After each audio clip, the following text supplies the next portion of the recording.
Hello, welcome to another Unwrapping. This time it is Dune. It is the David Lynch version, because there is a new Dune out at the cinema and out on disc fairly soon. But this is the David Lynch controversial one. You either like it or hate it, you know. I went to the cinema to see it in, I think it was 84, and I came out sort of scratching my head. I wasn't too sure what it was all about, to be honest. But then I got into David Lynch and understood him in Eraserhead, which we'll be doing in a minute, things like that. I watched on video. Anyway, so it's come out on 4K after a very long time. I bought this so many times over the years, it's just beyond belief. Is it worth buying on 4K? That's the thing. So this was about 30 quid. I got it for 24. So it came down in the Cyber Weekend, Black Friday sort of thing, which made it the same price as just the ordinary box without all the extras. So I thought, oh, I'll go for it just in case it does become a limited edition and disappear, because I don't know what the run will be on this one. And I have seen it because a friend had it and brought it round. And it is that B on the Blu-ray, Region B still. So there we go. So we've got a book and we've got the film here. Now, when I played the film, this one, the 4K one, I thought, my goodness, there's some grain on this film. In fact, the part where, near the beginning, where he's fighting the fighter, activate a fighter, you know, that thing that comes down, and he's put the weirding module on, and they're all just watching him, and they're back at home and they haven't done anything yet, and he's just trying to fight this machine. I don't know, the ISO's gone wrong. It looks like there is a wasp, a queen bee or something come in, and about 1,000 wasps. Is so bad, the contrast is so bad. It makes me wonder, well, you converted it to 4K, why didn't you clean it up? Because it is really bad. I mean, when you're watching film, as compared to things being shot digitally, there is some ISO problems maybe when it gets darker and you get a little bit of grain, and that's normal. But this is way beyond a little bit of grain on this one. This looks terrible. So then I put filmmaker mode. I've got a LG OLED screen now, so I'm very lucky to have. And I set it to filmmaker mode, as it didn't select it automatically for some reason, so it should do. And that died down quite a bit. So if you've got any modes, movie mode, filmmaker modes, that sort of things, I would make sure it's enabled to watch this film before you slate it too much, as it did die down. But it is quite grainy, this 4K. I don't know if they got a particularly unclean negative to scan it from. Anyway, it's not the best, but it does scrape out that extra bit of detail, the shine in their eyes, you know, water on windows. It's just that last little bit. If you compare the 4K and the Blu-ray together, which I did, the Blu-ray it looks a bit flatter. Everything's a little bit more muted. You're looking at it thinking, well, you know, it's just as clear, but there's just something in the quality, a bit more depth. It sort of gives you an extra 10%, say. So if you've got it on Blu-ray, might not be worth shelling out the best part of 30 quid. Unless you're like me and it's one of your favourite films, and every now and again you do dig it out and watch it and enjoy it, then maybe it might be worth going for 4K, especially if you've shelled out for a 4K player and telly and everything, you know. But it won't blow you away, but it certainly is different from the Blu-ray. But I don't know if it's different enough to warrant actually buying it again. I've bought it so many times over the years. So there we are. 4K. And bonus disc, which is Blu-ray, which is regional. Bloody annoying, isn't it? This is a UK only release, I think, this. So what do we get? We get the 2 discs. We get the black plastic background. Very uninspiring, isn't it? Now, we get some postcards by the look of things. See, even that doesn't look that great, does it? Looks like the contrast is quite high, isn't it? And in fact, that's what the 4K looks like, quite high contrast. And I mean, it was a bit of a flop, wasn't it, when it came out? I think this one that's out at the moment, they're talking about, is it going to be just the one film, or are they going to do the 3? Because really, this was meant to be 2. I think when David Lynch started filming it, it was with the view to it being at least 2 parts. And when they cut it down to what they did, I mean, you know the story, I guess, if you're watching this. They cut out so much of it, it makes it quite hard to follow in places. Especially when you get to the bit with Alia, because one minute she's pregnant, the Reverend Mother, and in the next minute you've got Alia there and she's about 5 or something. So there's a chunk missing out there. Yeah, that was the one I was talking about. This bit when he's fighting this, the grain, and she doesn't look so bad here. The grain's terrible. I can't remember at the cinema looking that bad, but mine, it was a lifetime ago nearly. And do you remember this guy from Das Boot? Of course, we've got Picard. We've got quite a few famous faces here. Of course, he's in every David Lynch virtually, isn't he, Carl McLaughlin? But we've got Das Boot, Star Trek, and The Exorcist. All there. They have obviously been in other films too. Battle Royale. So there's an advert here as well. So that's coming out. No on that. So we have actually got some nice Dune cards.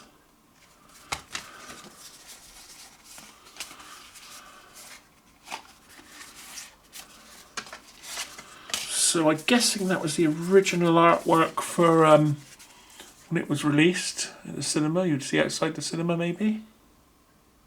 Looks like it, with the writing at the bottom and everything. I did go to the cinema to see it, and I can remember coming out being a bit underwhelmed and thinking, what the hell did I just watch? You need to watch it more than once. You need to sit down, watch it and think, I'm not going to get it all the first time. And then give it a break for a few days or a week or whatever, and then watch it again. And then it will start making sense. So as long as you go into it, if you haven't seen it before, prepared to watch it more than once, you might be all right. Or you might be just one of them people who just gets everything and it's fine. There's a lot of different meanings and little hidden bits and all sorts in this. So apparently there's a... Is it here? There's... Oh, we've got a poster, which is probably just like the one I was just looking at. So it's a matte finish poster with the sandworm.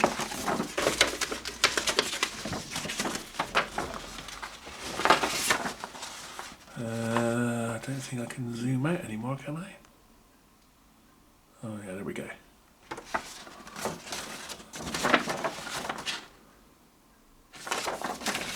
And on the other side, we've got that same poster. So if you're having a film, like, you could put it outside and pretend to be a cinema, couldn't you? On the door outside, showing tonight.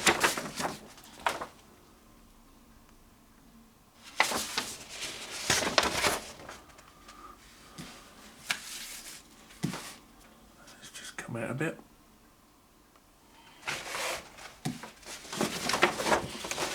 Smell of new paper and printing coming off this. That's a nice touch to get a poster. So we get the film, extras, poster.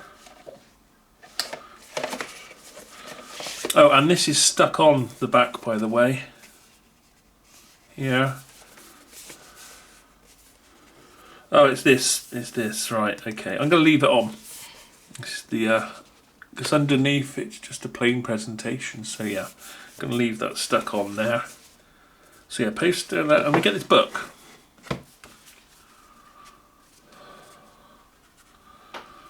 House Harkonnen. Giti Prime. House Harkonnen, home of. I like it when they, at the beginning, no precipitation, no rain ever on Arrakis. See, Dune terminology, see, to help you with it all. Right then, so let's come in a bit here and off we go. Have a quick look through this book. So it is a very matte presentation, this book. And in fact, this sort of quality shows you what the sort of film's like. It's not the best quality film I've ever seen, unfortunately. I don't know what happened to it. But, I mean, I've seen way older films that look like they were filmed yesterday. This one looks like it was filmed a long time ago now. So, I don't think we're ever going to get any better. And I don't think we're ever going to get any more found cuts or anything. I think this is as good as it's going to get. Of course, the other version I got, they colourised in some of the walls and things and sort of made a different version there. And this isn't in this one so much.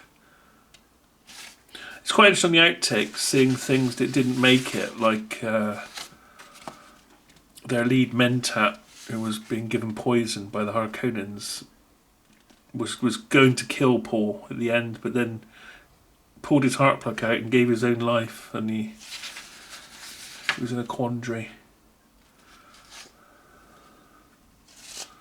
What's the matter with Gurney? He's not playing. He's serious. There he is, The Exorcist. So there's quite a nice bit of reading to go with this. I don't know if I like this finish very much, this very matte finish. It reminds me of those cards you used to get with a stick of horrible gum that was so hard that it just made your whole mouth go, oh, and you had these little trading cards. I remember they had like Star Wars ones and they had horror ones. It's that sort of finish. It's not the nicest finish in the world, really. Ah, the Shadow Mapes. Always fancied starting up a pop group called the Shadow Mapes and have a picture like that on the bass drum. So, and of course, later in Twin Peaks, with his strange wife with the eye patch, he was good in that.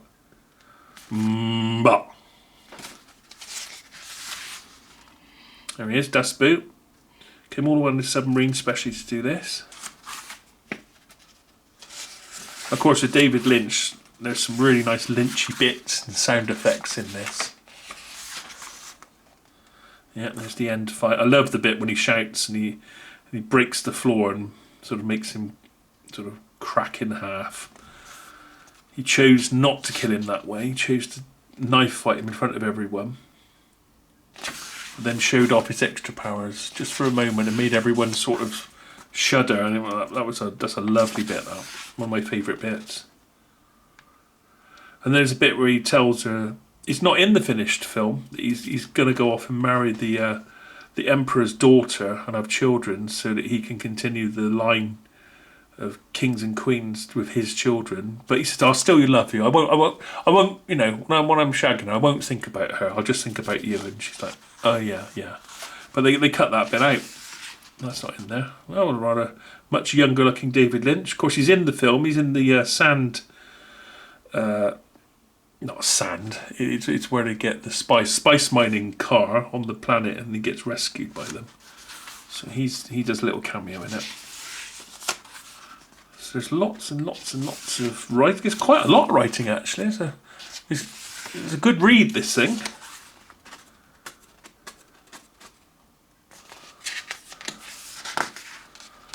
Oh, there she is. It's the daughter. That's a terrible picture.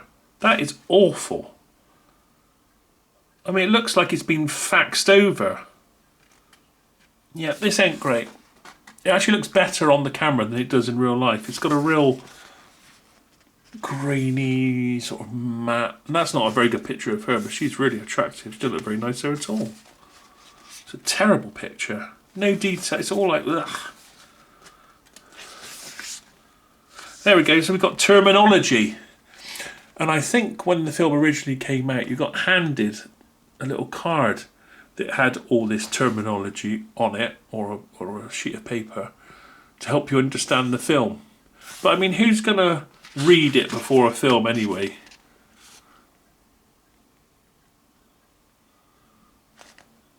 That's what I mean about getting into it and understanding it all. Restoration. Dune has been exclusively restored by Koch Films and is presented in its original aspect ratio with 5.1 and stereo sound. The original 35 camera negative was scanned 35mm into 4K at Technicolor Hollywood, USA. The film was graded. I mean, it sounds great, but honestly, it's dreadful. There's so much noise on the film. They could have made it look a bit better. House Harkonnen. Gidi Prime. Home to House Harkonnen. Arrakis. Desert planet. No precipitation. Anyway, so if you're a fan, yeah. If you're not, take a punt on the new one. See what that's like. I'm down to see the new one. I'm going to just buy it on disc, I think. I'm not going to go to cinema. I went to cinema to see the James Bond and that was like... Someone next to me had a bag. And for the first 2 hours, there was just constant... Like, but louder than that. For 2 hours. In the end, people in front of me were actually looking round at these two. I was thinking after half an hour, he must have eaten what was there. I don't know if he just had his hand in the bag and was just making a noise for the sake of it, but I could hardly hear what was going on. There was so much noise. That's why it's nice to have your own cinema at home, isn't it?